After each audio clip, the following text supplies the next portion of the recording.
तो चलू। ए बांदी ओई बगीचा में जाकर सुंदर सुंदर फूल लोर का महारानी दुर्गा के पूजा करब। हे बांदी ए चलू। के विचार तो करब। हाँ। क्या नहीं करब। ए सुन लिया ए बाजू। सब तो अपन अपन पेट से दे दिली नहीं। हाँ ए हमार घर कहाँ है? जिला धौनसा, ग्राम हट्टीपुर हरवारा, वार्ड नंबर 3, श्री नौसनी मंडल नाम। ए गंगा का एसेट पर चंद्रावती के पाठ हम खेल रहा थी। ए सही बात है मिलकैन। हाँ ए चलू बगीचा जब तहाँ के विचारे हमरो विचारे कि यहाँ के बाबूजी के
राज पकड़िया राजा कुल्हेश्वर के एक बागीचा यहाँ है फुलवारी में।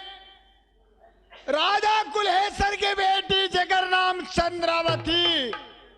चंद्रावती असरा लगने की जब बढ़ चाहिए तो श्री सलहेद मैसोथा वाला हम आई पेड़ तर में बैसे छे। चंद्रावती फुलवारी में आओ ओकरा से मुलाकात करब, ओकरा से भेंट करब, तब घुर का राज मैसोथा जाब। हमारे घर सिरहा जिला गाबी सा थला कटावा नंबर 6। हमारा नाम राम किशन राम।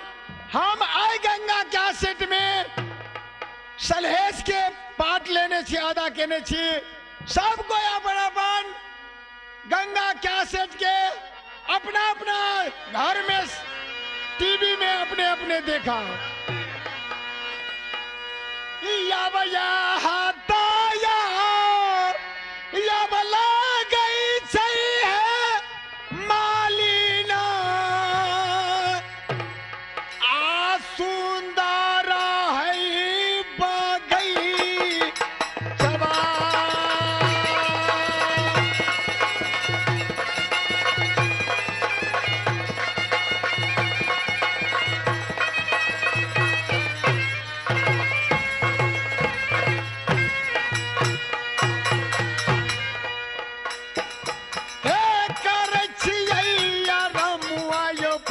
सब यही फुलाय बरिया में कर रमुआ यो प्रेमी सब यही फुलाय बरिया।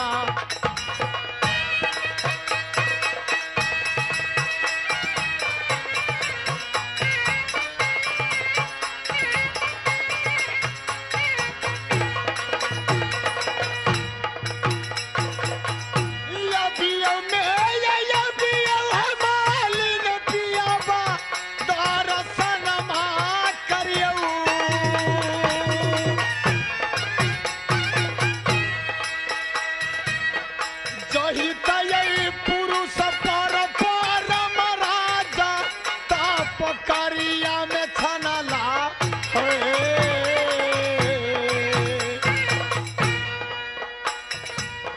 यह यही पुरुष है मालिन ये लो बगीचा में, यह यही पुरुष है मालिन ये लो यही बगीचा। ए बांदी ए बाजू ए बगीचा बाबूजी के, लेकिन एक बात सुन लिया, एक बात नहीं 4 बात कहूँ। रात अनहारी और दोसर में जनेना जाती है बांदी। हाँ ये राजा रजबार के बेटी कभी घर से निकला वाली नहीं, ऐसा में किनको से नहीं ऑर्डर लगा और जा रहा थी बगीचा में, भाषा जा कोई चोर बदमाश कोई डाकू लुटेरा रास्ता ने भेटे है बांदी, कई सपने और हमार जान बचा बिहार। ए संगे हम नहीं छी, यहाँ के शंका किया हाँ। हुआ है।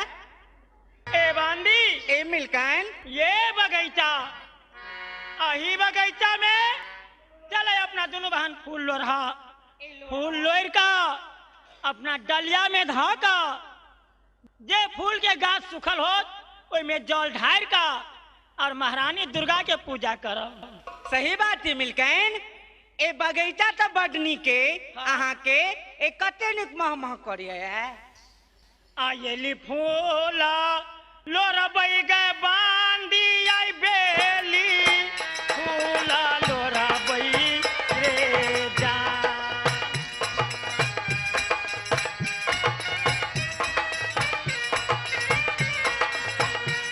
रे जाना बेली आई फूला मन लोरबई रे जा, रे जाना लोरी ले बई चंपा के चमेलिए रे जा।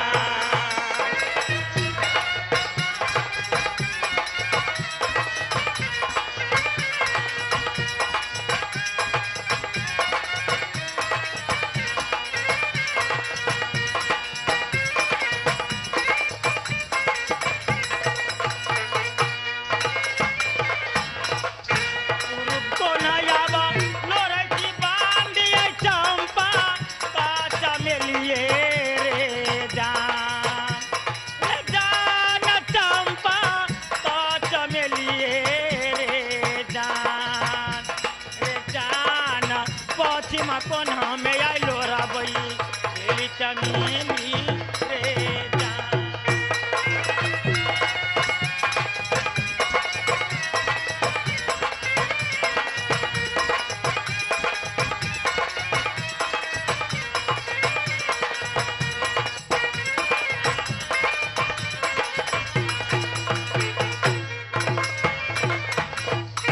उत्तर कोना में आई लोरिया गए बांदी, दक्षिण कोना हम लोरा बई रे जान, रे जान दक्षिण कोना लोरा बई रे जान, रे जान घूमी हम फूला दखनी लोरा बई रे जान।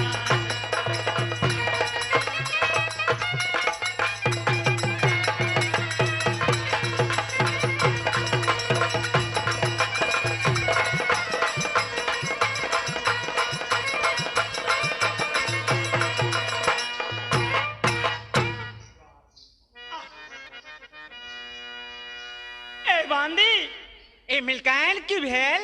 ऐसा में ए बगीचा में प्रतिरोध फूल लो रहा बिछलो है बांदी, हाँ लेकिन किनको नहीं बगीचा में देखी छली। आए बगीचा में बेगर इजाजत के पिताजी साइन बोर्ड में लिख देते छथिन, बेगर इजाजत बेगर ऑर्डर के ए बगीचा में कोई प्रवेश नहीं भा सकैया। लेकिन हे बांदी एक की लेकिन आ खाली लेकिन लेकिन कही छी, एहन कौन लेकिन की लेकिन। ए बगीचा में किनको देखे छिए यहाँ? ए हम तो किनको नहीं देखे छिए। ए पूरा बगीचा घूम गेलो, अपने के नजर नहीं पड़ल? नहीं हमरा तो नजर फूल सब पे रंग बिरंग के फूल छे, हम खाली फूले देखे पछी। ए बांदी ए बाजू ए 3 तरफ फूल लोर का, उत्तर फूल लो गेलो तो एक चंदन के पेड़ तर में लौका जी का लौके बिजली जी का चमके ए हमरा नैन में समा गेल हे बांदी। हाँ आप विश्वास नहीं हो ये बगीचा में अपना सबके इज्जत बचतो। एकिया शंका करे छी हम ताही ठाम छी। ए शंका यही के कहा कि नहीं कहा के चोर बदमाश ए बगीचा ने प्रवेश भगेलखिन। अपने एक उपाय करू। एक कोई एहन कोन उपाय अपने- के लेल तो हम जान देबा वाला छी। उपाय कोन? ए बांदी ए बगीचा ने हम एक पांति लिख रहा छी। ए पांति लगा जाओ पिताजी लगन जय पकड़िया अंदर में सभा लगौने छथिन। उनका कह देवी के राजा साहेब चंद्रावती अपने से ऑर्डर नहीं लगा और चल गलखिन बगीचा में। कहा कि ने कहा के चोर बदमाश कोई डाकू लटेरा बगीचा ने प्रवेश भगल की अपने फौज पलटन साइज का जाओ बगीचा में चोर पकड़ के लिए। ठीक बात है मिलकैन अपने पाती दिया हम जाकर उनका कह देबन। हे भगवान महारानी दुर्गा कहलखिन हे बेटी जय पुरुष पे अपने परम ठाइन का ए पकड़िया में जवानी अवस्था गमैने छा ओ पुरुष कहा तो बगीचा ने हम भेज देली जल्दी से अपने निंद्रा त्याग का और जाओ बगीचा में। बांदी का तो हम भेज देली जा रहा थी उनका सब ए प्रेम करा भाषा की वो देवता होती तो हमरा सब बाजत से अहाँ के आ घर हो बटोहिया आ किए नाम जखनी गया आ कहाँ अपने के घर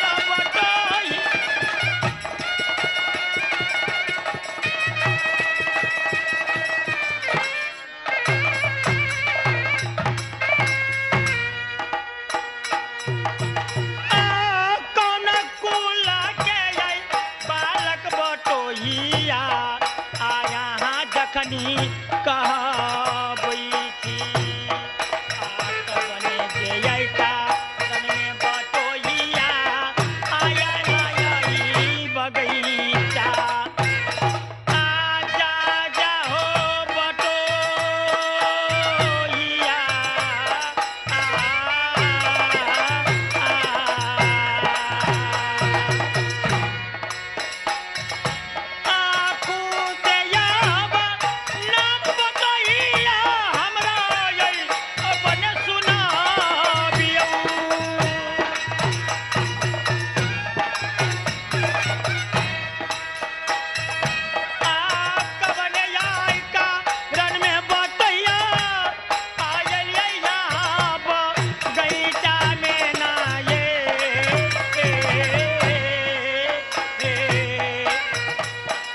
बगीचा में आ गेलो।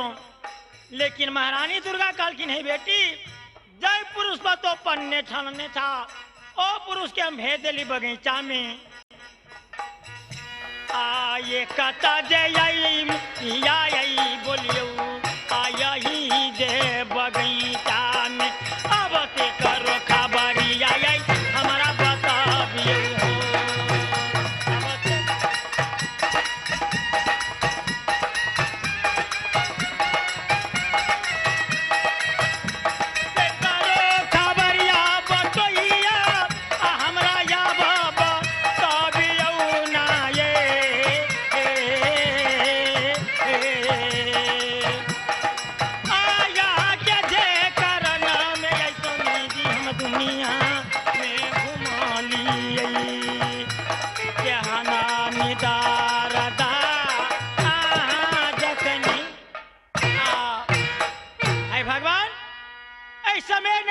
बोला वाला ने बोल उठा कर ताका वाला और बाबूजी के तो हम चिट्ठी भेज दिली।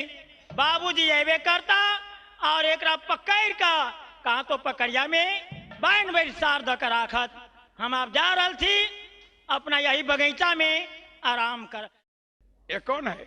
लीजिए बादी। महाराज। इसका फोटो भी दिया है। आगे जाइए तो मिलकर के पास फोटो है, देखिए। ये नेपाल वाले बात लिखा है जी। मंत्री हाँ, की बात लिखल है? से की बात आप छठिए। खैर आप बैकवर्ड में आप पढ़ ले। हाँ। ये बात लिखल है, अलग अलग सिरहा लिखूं जा। कांचुन का हेड से की ओ अलग अलग सी, हाँ सी देखिए। अलग अलग सिरनामा लिखे, बीच में लिखे साथ सलाम, अर्जी लिखे बाबा का। मेरे पास बहुत तकलीफ है, मैं फुलबाड़ी में गया था, एक चोर आकर के लिखने तो है छेठी में हमरा हिंदी बजा जाए है यो से चोरवा एकदम फुलबाड़ी में आबि क से बैठल है ने बजे है ने भूखे है कौन ठेकान जे कुत्ता नहीं बजे है बड़ी जोर से धोले है। आइयो मालिक फुलबाड़ी में बेगर ऑर्डर से दोसर आदमी के आना मना है, लेकिन एकदम मर्दावा आबि के फुलबाड़ी में बैठल है। कि फुलवाड़ी के अंदर में और बउआ कहाँ है? फोटो है में, फोटो चले फोटो लगे रे, फोटो कहाँ लिखा दिया? फोटो भी वो चोरवा के फोटो भी है। हाँ। फोटो लगा कहाँ है मेरे मालिक? हाँ। बड़ी जुलूम के बाद लेट नहीं करो कैले, समय देखियो फिर कैसन तो भाड़ा के है बाबा। ठीक है मंत्री। ये जब बाबा, तक- ये हाँ। बाबा आ तुमसे मिलने को दिल करता है, जब बाबा तुमसे मिलने को दिल करता है, बाबा तुमसे मिलने।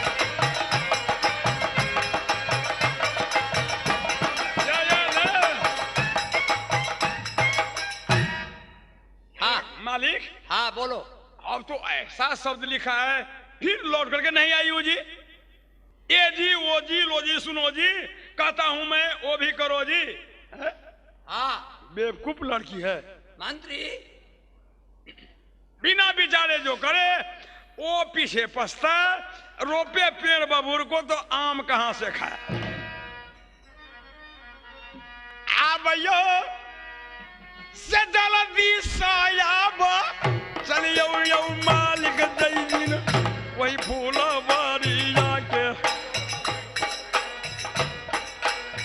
से आब तो जमा बैठल आब चोरबा के देखबै वही फूल बारिया में।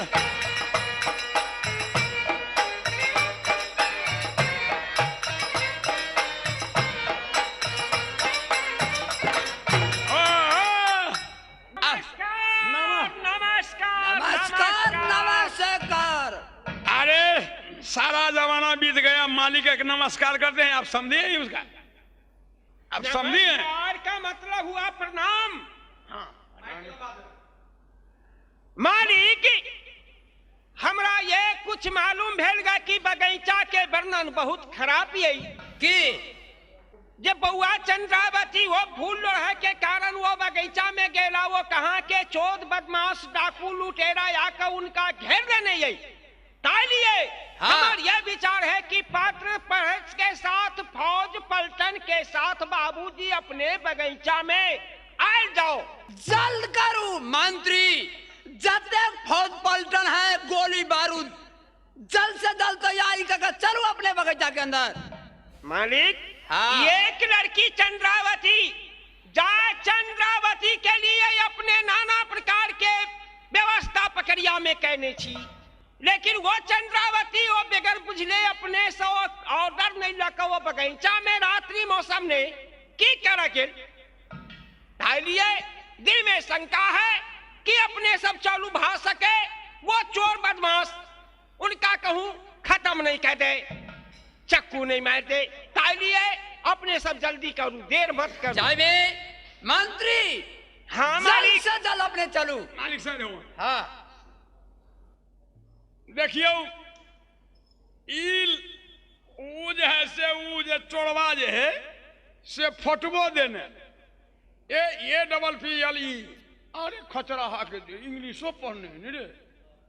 ओहो मुझे मालूम है तुम पढ़ा लिखा है ना, चोर गांव पढ़ा लिखा होता है। आई फोटो में क्या है खूबी नाक है डूबी उसका पेट है ऊंगी, ये फोटो है बेकार जी जाओ जाओ, ये फोटो है बेकार जी जाओ जाओ, ये फोटो है बेकार।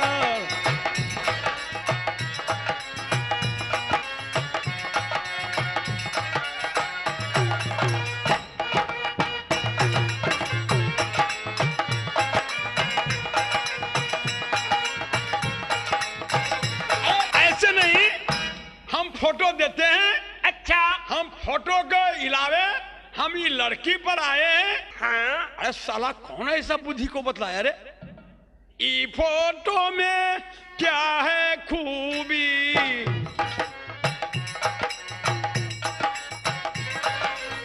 नाक है डूबी इसका पेट है ऊंगी,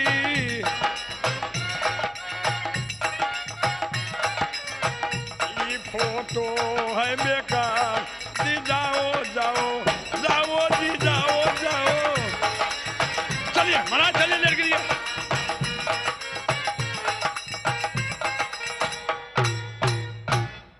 अब लेट गाना नहीं है।